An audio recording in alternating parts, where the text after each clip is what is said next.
story for years now, but in the last few months, the debate has become much more intense. It's a war, and understanding both sides requires an understanding of the battlefield. When we think about energy and the environment in Scotland, we often focus on renewables, on wind turbines, hydro schemes, tidal power. But that's all about generating electricity. Gas, though, is still crucial to all of us. It's crucial because it's how most of us heat our homes, and it's how we still power much of our industry. Industry like this, the sprawling petrochemicals plant here at Grangemouth. The plant is owned by INEOS, a Swiss-based multinational chemicals company. Here they take oil and gas from the North Sea and convert them into chemicals used to produce everyday products like plastics. Tom Crotty is a director at INEOS. We have been reliant for many years on the North Sea supplying us that gas.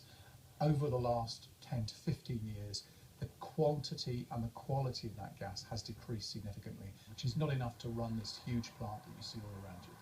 So we are going to basically buy and bring in that ethane from North America, and that will see us through for the next 15 or so years. Beyond that, there is uncertainty. That uncertainty is because we don't know whether we'll be able to buy that shale gas after that time. That's when we need indigenous gas, and Scotland is sitting on a huge shale gas reserve, and we think that needs to be exploited. It may not look like it, but this was the start of the company's campaign to win public support for its plans.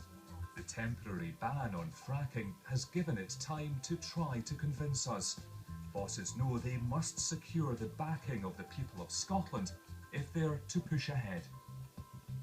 We believe that we need to address a lot of misconceptions that have grown up over the last couple of years about this industry. This is an industry that operates in the US extremely safely. There's over 1 million wells being operated in the US without incident, without issue, and the same will apply here.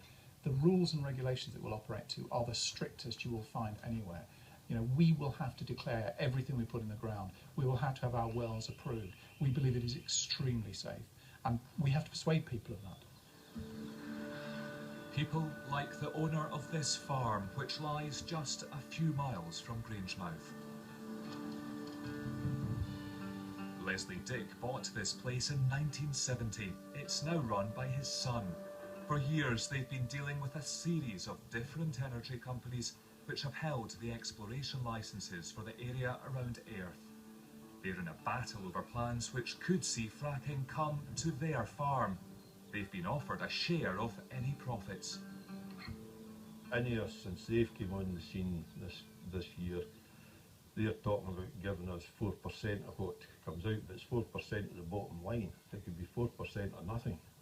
You know, by the time all the shareholders, the staff, everybody gets paid, it's 4% of the after-tax profit sort of thing, like, and that could amount to nothing. It certainly looks pastoral, but Leslie's farm is only 5 miles from Grangemouth, right in the heart of industrial Scotland. The family have major concerns. The specific ones I would say is the gas that is left to go free and pollute the environment. We've got underground coal workings here, so it gets to the coal workings, and then it has plenty of outlets up where water comes out of these workings and things like that. You know, it will all eventually come to the surface. That's a common fear, that the shale gas companies won't be able to control the chemicals they pump into the ground or the gas which comes out. And the plans for this area aren't just for fracking. There are also well-advanced plans for coal bed methane extraction, which involves drilling wells and pumping water out of the coal, releasing the gas. Leslie's relationship with the companies is complicated because he's been talking to them about selling farmland for their plans. So, whose side is he on? Tell me about the legal process here, because you have been involved with the companies. Have you sold out to them?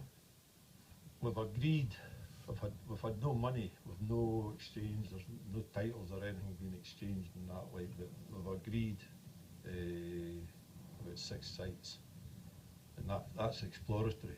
You know, they could do a hell of a lot more when it goes into production. Given your opposition though, why do that? I was given the option of agree with them or they just go for compulsory purchase, and it's debatable what agricultural value is in that, like, and we managed to negotiate a deal which was better than what they were offering in that, like, but it doesn't go any way to cover the cost of the devaluation of your property.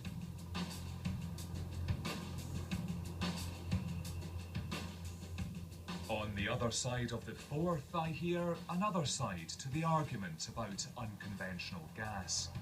Andrew Nunn works for Clough Natural Resources. They want to release what's called syngas from the coal bed, which stretches out under the Forth. That requires a different technique. It's known as underground coal gasification.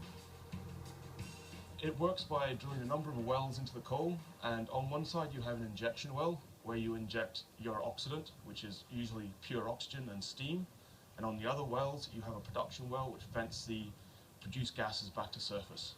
So how big a resource is there out there beneath the Forth? The Forth is a relatively modest resource. It probably has enough coal suitable for UCG to run a project for 20 to 30 years. But around the coast of the UK and in the North Sea, there's potentially anywhere up to 17, maybe quite a bit more, billion tons of coal. This could be a revolutionary resource for the UK. It'd be like finding the North Sea again from scratch.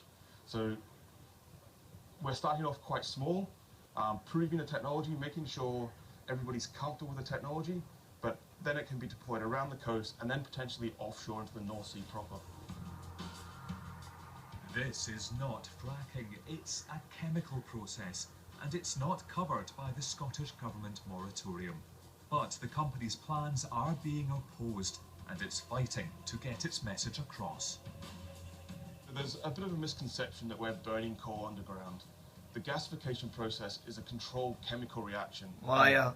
The main mechanism for controlling that reaction is the provision of oxygen into the subsurface. Unlike a coal mine that's near surface where oxygen can come in from all sorts of different routes, the only route into these deep coal seams is via the boreholes we drill. So to control the reaction, all we do is we turn the oxygen off at the surface, it uses the oxygen in the system, gets consumed in the reaction, and then within 48 hours, the actual process stops. And they have proved that the aquifers in this area... Just a few miles away on the outskirts of Falkirk, these are some of the people Clough and the other energy companies have failed to convince. With other groups across the central belt. These community councillors from the villages and towns in and around Falkirk are worried, and they're prepared to fight.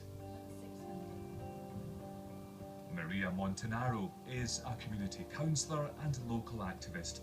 She's a long-term campaigner against fracking, coal bed methane extraction and underground coal gasification.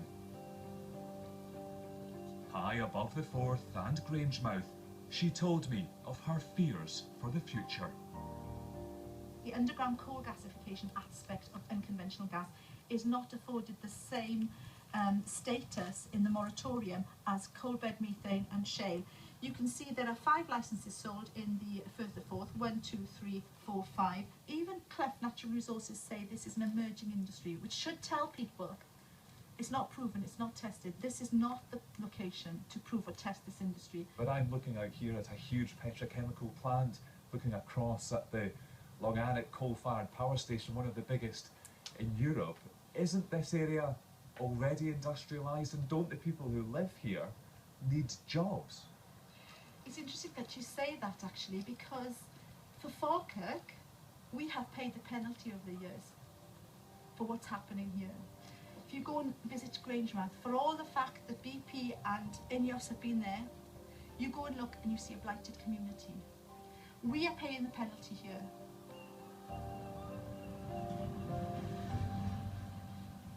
I think there's always going to be a chance to reconsider this. We have to go through planning. We are going to engage with all the local regulators and stakeholders. The community has the opportunity at that stage to decide whether they want this project or not, but it's for the general population to make this decision. It's clear that all over the Central Belt, people are worried. And the battles in this fracking war are taking place in the most unlikely of locations. By the shores of the Forth in Portobello, I met Dr. Richard Dixon.